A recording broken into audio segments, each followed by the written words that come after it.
Yeah, I worked for one project when we delivered it with Accenture, and they took us as a special treat. They took us to a amusement park and bought us a ticket to go on 10 roller coasters. And I get motion sickness sat on a rocking chair. So for me, it wasn't a recognition. It felt like punishment. Yeah. See, and that's a subtle difference, right? Yeah, absolutely. That's why I think it's important that you, if we were going to plan an event like that, we would ask people, well, what do you want to do? Because Yeah. it'd be the day would be theirs. You know, we're doing this for you guys. You guys, we can do whatever the hell you want. You want to go to the strip club? Let's go. I'm game. You know, like it wouldn't matter. And if it was all men, I think that's something we could all agree on. You know, because we're easy to get along with for the most part. I mean, you suggest a strip club and beers. Not many men are going to say no. Possibly not. We got a little, You know, so just or a hockey, or a hockey game, a sporting event, a football game, or something like that. You know, it's pretty easy when you've got all men. Men agree on things really quick. But when you got females in the picture, that's when you'd have to have like many different types of things to do, because not every woman enjoys sporting events. Not every woman enjoys going to strip clubs, although I know quite a few do. And not all women enjoy going out and drink. Sorry, what, Gordon? But not all men like sport. And I think if we make that assumption, we can put people into a difficult position where they say, you know what, I hate football. I have no interest in it. Yeah. And we have to, and now again, we've put them in a position where we're not recognizing them, we're punishing them. That's very true. See, Mike actually has an interesting perspective with this, because he's like in the crypto world and he has different events. And one thing I like is he'll consult with different people on the team. He has a Skype chat and a mailing list, and he'll throw out different ideas for people and different things, ways he can help them. I like what you're saying. The one size fits all doesn't work. But if you talk to people and you get a general consensus using some democratic ideas, and if it gets in a bigger group, then you work it out. Yeah, I mean, sometimes you go with the majority, yeah. Yeah, you raise some hands and you say, what do we want to do? And I play in bands, so we sit there on our Facebook chat, and if we have a discrepancy, we all sit there and say, what do we want to do? What do we want to, how do we want to do? And funny enough, number 3, how to give thanks, is we all work together, we work pretty hard, and this weekend I'm excited, I'm going to record my first EP. And we planned this out for a month and a half. And that's actually one thing I want to ask. The way to, I think, bring the event to life is to plan an Like, we can hear you typing.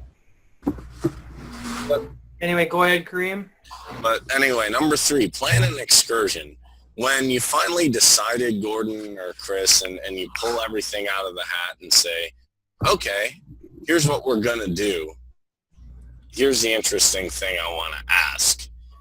How do you plan that excursion and make it so that it is the best event in their life, or up there at least?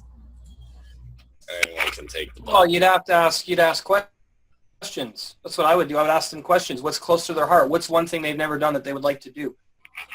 Simple as that. That's all you got to do. Ask everybody what they really enjoy doing and what's close to their heart. Ask them whether they want to bring a partner as well. And try to come to some common ground on the... I mean, ask about partners. When I worked for DHL, we would fly. They would fly us business class, and until they went to the Costco, and they would tell you, if you want to trade that for 2 economy tickets and bring your wife with you, you're welcome to do that. And then I worked for another, and that was great. So my wife would get to travel with me. When I worked for the next company, it wasn't like that at all. Wives were completely excluded. So sometimes they would organise events, and you didn't want to go because it's taking you away from the and it'd be, we're going to go for we were going to go to one, and it was was a 4-day meeting in South Africa from Germany, and it included a safari tour. You know, great. But now it's 4 days away from the wife. Thanks, but no. Yeah, it comes down to understanding what's critical, what people's critical values are. And then when you create that excursion, you create that event, whatever it is, you make sure, like here, we're all entrepreneurs. We might have different ideas about how to get there. Some people are more, marketing, email, video, whatever it is you do. But the interesting thing that comes together is we all want to succeed, and we all have different skills. And when we sit down and find that core value of all being entrepreneurs, even though there's differences, we can still all go to a conference, I would say, and have fun. We could still all get on a webinar and have fun. And when I can use my specialties in conjunction with somebody else's core value and have that same core value, to me, that's what really rocks the plate. Even though, like me and Chris, funny enough, we'll sit there and disagree on music all day, every day, and I'll be like, yeah, this band's awesome, and he's like, no, it's not good, and then literally we'll have paragraphs fighting about that, or at least we used to, but we have that same goal of wanting personal freedom. I'm like, yeah, I want to do this with my life, and I want to go out and have fun, and that's what brings us together on these online events, and hopefully soon in real life events. Same with Micah, same with you, same with everybody else. You know, one of the things to remember is that when we give people praise, we want them to feel good about it. And we mustn't lose sight of that. So forcing them to do something they don't want to do, or taking them away from their family, you're going to end up doing the opposite of what you're trying to achieve, which is them feeling good about what they did. Yeah. I agree. Don't ever, because I don't want to ever hurt somebody's morale by saying, you did such a good job, let me give you a ham. They're like, I don't eat pork. Like, ah! Or here's a free trip to the amusement park with roller coasters this high, or here's free skydiving tickets. I'm like, you're going to push me out of a plane? I'm done. I mean, I'll do a lot of things. I don't think skydiving's on my list.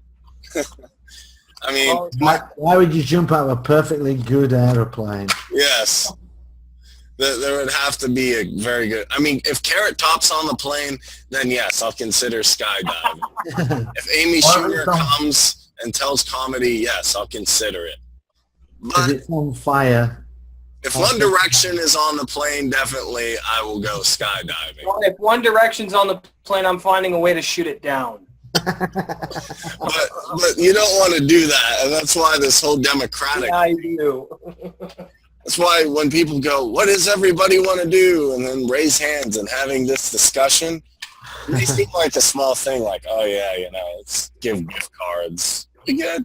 And funny enough, today we went into a work meeting, and they were like, well, it's close to Christmas. There's not much going on. What do we want to do for our manager? And we're like, he has 4 Xboxes. Which, what?